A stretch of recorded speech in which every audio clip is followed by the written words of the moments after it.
Hi there, and welcome back to Cyber Triage Basics. This time, having a look at importing memory images into Cyber Triage.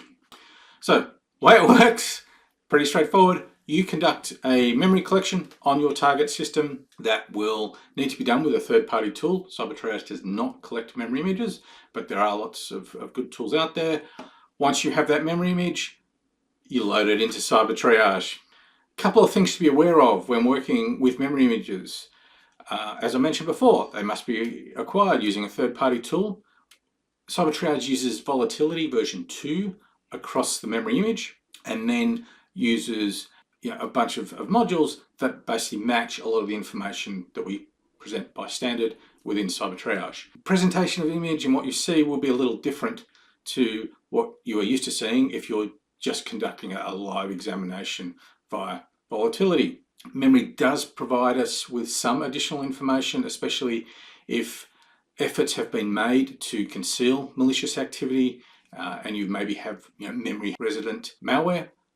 You're going to get that in a memory image, and you are unlikely to find evidence of that on a hard drive or a triage in a triage collection. So use cases, bunch of different use cases. You've got malware on the system, you're conducting an investigation, you collect a memory image as part of that, and that then gets loaded into Cyber Triage. So let's just run through a quick demo, see what it all looks like. Adding a memory image to Cyber Triage is pretty straightforward.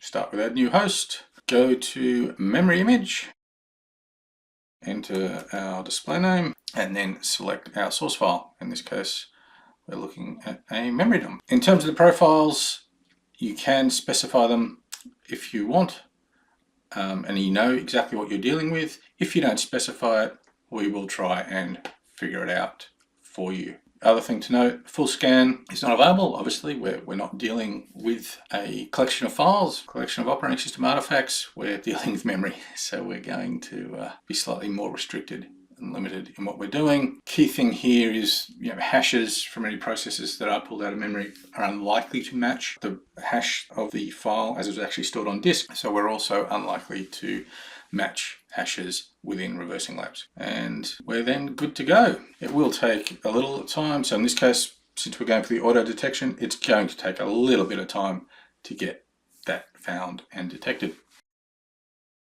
And now you're ready to start diving into the information that has been collected.